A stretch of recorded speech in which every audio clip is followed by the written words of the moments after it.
Video میں جو بھی بتایا جائے گا وہ بسبی اینڈ ایسوسیٹس کا کام ہے۔ میں اس میں سے کچھ بھی اپنی طرف سے نہیں کہہ رہی، میں صرف ایک وائس اوور آرٹسٹ ہوں جو مسٹر بسبی کے لفظوں کو آواز دے رہی ہوں۔ مسٹر بسبی کہتے ہیں کہ اس پیشکش میں والدین اور بچوں کے تعلقات کو متاثر کرنے والے حتمی حکم میں ترمیم کرنے یا والدین اور بچوں کے تعلقات کو قائم کرنے کی بنیاد پر بات کروں گا اور اس کی بنیاد دوں گا جو طلاق کا حتمی فرمان ہو سکتا ہے، کیونکہ یہ کنزرویٹرشپ یا بچے کی تحویلی رسائی پر لاگو ہوتا ہے، جس میں یہ بھی شامل ہے کہ بچے کی پرائمری رہائش کا تعین کون کرتا ہے۔ مسٹر بسبی کہتے ہیں کہ ٹیکساس خاندانی ضابطہ کے تحت 3 بنیادی معاملات ہیں جن میں والدین یا فریق حتمی حکم میں ترمیم کر سکتے ہیں۔ ترمیم بچے کے بہترین مفاد میں ہوگی اور بچے، کنزرویٹر یا آرڈر سے متاثرہ فریق کے حالات پہلے سے ماضی اور کافی حد تک تبدیل ہو چکے ہیں۔ حکم نامے کے پیش کرنے کی تاریخ یا ثالثی یا باہمی تعاون کے ساتھ قانون کے تصفیہ کے معاہدے پر دستخط کی تاریخ جس پر آرڈر کی بنیاد ہے، یہ پہلی بنیاد ہے۔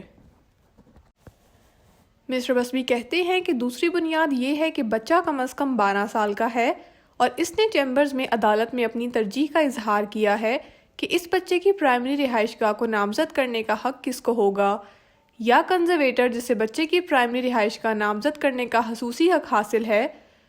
نے رضاکارانہ طور پر کم از کم 6 ماہ کے لیے بچے کی بنیادی دیکھ بھال اور تحویل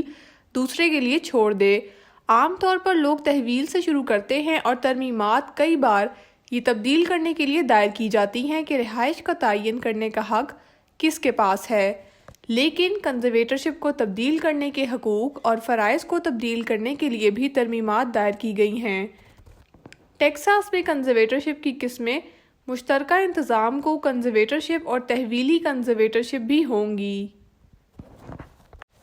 مسٹر بسبی کہتے ہیں کہ کنزرویٹرشپ کے تحت 10 حقوق ہیں جو ترمیم سے مشروط ہیں۔ یہ رہائشیوں کا تعین کرنے کا حق، بچوں کی امداد حاصل کرنے کا حق، بچے کے لیے طبی فیصلہ کرنے کا حق، بچوں کی تعلیم کے فیصلوں کے لیے نفسیاتی فیصلے کرنے کا حق، بچے کے لیے ایجنسی کا بچے کے ایجنٹ کے طور پر کام کرنے کا حق، قانونی کارروائی کرنے کا حق، بچے کی جاگیر کو سنبھالنے کا حق، بچے کی کمائی اور خدمات کا حق، اور پھر بچے کی فوج میں شمولیت یا 18 سال سے کم عمر کی شادی کرنے کی رضامندی کا حق۔ ٹیکساس میں اب آپ اپنے بچے کی 18 سال کی عمر میں شادی کرنے پر رضامندی نہیں دے سکتے، لیکن آپ کسی اور ریاست میں جا سکتے ہیں اور کوئی اور ریاست آپ کے بچے کو 18 سال سے کم عمر میں شادی کرنے کی اجازت دے سکتی ہے۔ مسٹر بسبی کہتے ہیں کہ مادی اور نمایاں تبدیلی آئی ہے یا نہیں، یہ ابتدائی حد کی ضرورت ہوگی۔ اب دوسرے عنصر کے تحت جو یہ ہے کہ بچہ 12 سال کا ہے، آپ کو ابھی بھی بچے کے 12 سال کی عمر کے بارے میں بہترین دلچسپی کا تجزیہ کرنا ہے، اور جب بچہ 14 یا 15 سال کا ہوتا ہے تو کئی بار ترجیح کا اظہار کرنا ہے، اور ایک گھر کے ساتھ تادیبی مسائل ہیں اور دوسرا والد یا ماں تحویل کا دعویٰ کرنے کے لیے ایک اقدام کرنا چاہتے ہیں اور وہ ان تادیبی واقعات کو پرائمری میں شامل ہونے کے لیے استعمال کرتے ہیں، پھر عدالت بچے سے بات کر سکتی ہے، لیکن جب عدالت بچے سے بات کرے گی تو عدالت بہترین مفاد پر بھی غور کرے گی اور یہ اقدام کیا گیا ہے یا نہیں، کیونکہ شاید ایک والد یا ماں بچے کو خراب کر رہے ہیں اور اس بچے کو نامناسب برتاؤ کرنے کی ترغیب دے رہے ہیں، جس میں والدین جس نے پرائمری کیئر کروائی ہے، اس نے تمام لیگ ورک کیا ہے اور اس پورے وقت میں بچے کے ساتھ رہا ہے اور بچے کو بہت آگے تک لایا ہے۔ کئی بار آپ اسے ایک پابند کے ساتھ دیکھیں گے جو بقایا جات میں کافی پیچھے ہے، اور پھر وہ تبدیل ہونے والی تحویل کو اپنے پچھلے بقایا جات کی کسی قسم کی معافی سے فائدہ اٹھانے کے لیے استعمال کرنے کی کوشش کریں گے۔ یہ بہت عام ہے۔ مسٹر بسبی کہتے ہیں کہ اب جب عدالتیں مادی اور نمایاں تبدیلی پر غور کریں گی تو وہ عدالتیں ہوں گی، مختلف واقعات رونما ہوں گے، اور جہاں تک عدالتوں کا ان تبدیلیوں پر اکٹھا ہونا ہے، ایسا نہیں ہے تو یہ کہنا کہ ایک عدالت ٹیکساس کے خطے میں منعقد کرے گی کہ دوبارہ شادی ترمیم دینے کے لیے کافی ہے۔ میں نے دیکھا ہے کہ جہاں کسی اور عدالت میں کسی دوسرے علاقے میں نہ کہا گیا، لیکن عام طور پر حقیقت کا گہرا تجزیہ دوبارہ شادی گھر کی خریداری یا منتقلی، نیا بچہ جو اس جوڑے کے ہاں پیدا ہوا ہو جس کی ابھی دوبارہ شادی ہوئی ہے پر غور کریں گے، اور اس لیے آپ صرف یہ نہیں کہنا چاہتے کہ میں نے دوبارہ شادی کر لی ہے، یہ 1-2 ہفتے بعد ہے، اب میں ترمیم کر سکتا ہوں اور میں تحویل چاہتا ہوں کیونکہ میرا ایک نیا خاندان ہے اور نئے خاندان کے ساتھ میں موجودہ پرائمری سے زیادہ مستحکم ہوں، عام طور پر کہ آپ کو وہاں نہیں پہنچائے گا، لیکن جو عمومی واقعات رونما ہوتے ہیں کہ تاریخی طور پر ہم نے دیکھا ہے کہ ہم نے تبدیلیاں حاصل کی ہیں، وہ دوبارہ شادی، نئی نوکری کا ملنا یا نوکری کا ختم ہو جانا، اس کے ساتھ ساتھ منتقلی، وہ اسکول جس میں بچہ جاتا ہے، گریڈ گر رہے ہیں، نئے بچے کی پیدائش، والدین کی صحت کہ وہ کیسا کر رہے ہیں۔ اگر کوئی معذوری ہوئی ہے اور کوئی سوشل سیکیورٹی پر ہے تو بعض اوقات وہ معذوری انہیں گھر میں رہنے کی اجازت دے گی، اور اگر ان کے پاس اب بھی بچے کو دیکھنے کی صلاحیت ہے تو وہ بچے کے ساتھ زیادہ وقت گزار سکتے ہیں اور پھر ان کی ایک مقررہ آمدنی ہوتی ہے۔ بعض اوقات یہ ایک اچھا واقعہ ہوتا ہے کیونکہ پہلے وہ خود کو موت کے گھاٹ اتار رہے تھے اور وہ سخت کام کا شیڈول برقرار نہیں رکھ سکے اور پھر بھی بچے کے ساتھ وقت گزار سکیں۔ شاید وہ اپنی صحت کو بہتر کر سکتے ہیں اور پھر جب بچہ دن میں اسکول جاتا ہے وہ شام کو بچے کے ساتھ وقت گزار سکتے ہیں۔ میں نے ان بنیادوں پر ترامیم حاصل کی ہیں اور ان بنیادوں پر کامیاب رہا ہوں۔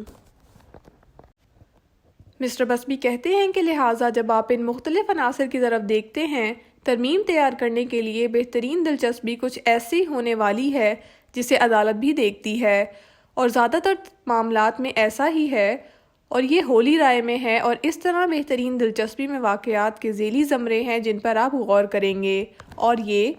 بچے کی خواہشات، موجودہ وقت اور مستقبل میں بچے کی جذباتی اور جسمانی ضروریات،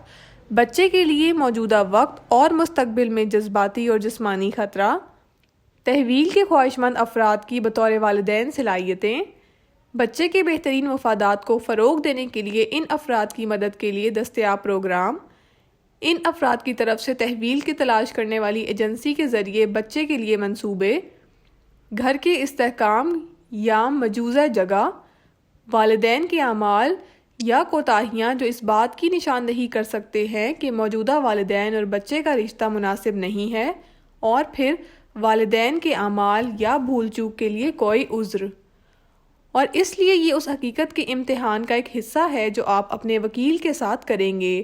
آپ ان عناصر کو تیار کریں گے اب جب آپ کے پاس ایک ایسی صورتحال ہو جہاں ایک والدین جو حتمی ہو، آخری شے جو ترمیم داخل کرنے کے لیے استعمال کی جاتی ہے جو کہ ہے دوسرے والدین یا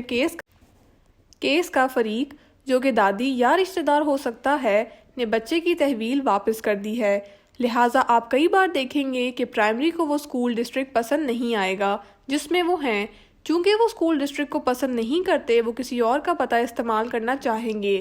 لہٰذا جب وہ اسکول کے مقاصد کے لیے کسی اور کا پتہ استعمال کرتے ہیں، پھر وہ کہتے ہیں کہ بچے نے واقعی رہائش تبدیل نہیں کی ہے، وہ صرف اس پتے کو اسکول کے مقاصد کے لیے استعمال کرتے ہیں۔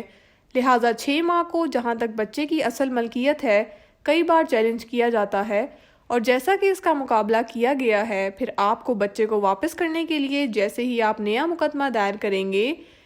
ہیبیس کا حق سامنا کرنا پڑے گا۔ وہ کہیں گے کہ انہوں نے رضاکارانہ طور پر بچے کو نہیں دیا، اور یہ کہ یہ صرف مختصر وقت کے لیے کیا گیا تھا یا اسکول کے مقاصد کے لیے کیا گیا تھا، اور پھر آپ کو دراصل راتوں کو دیکھنا ہوگا اور یہ کہ بچے نے رات کس گھر میں گزاری، اور یہ بھی وقت لے سکتا ہے۔ میرا نام مائیکل بسبی ہے اور میں ٹیکساس خاندانی ضابطہ کا اٹارنی ہوں۔ یہ ٹیکساس خاندانی ضابطہ فائل میں ترمیم کی آپ کی بنیادیں ہیں: ایک حتمی حکم میں تحویل اور رسائی اور یا کنزرویٹرشپ کو تبدیل کرنے کے لیے جو والدین اور بچے کے تعلقات کو قائم کرتا ہے یا متاثر کرتا ہے، جو طلاق کا حتمی فرمان ہو سکتا ہے۔ دیکھنے کے لیے آپ کا شکریہ۔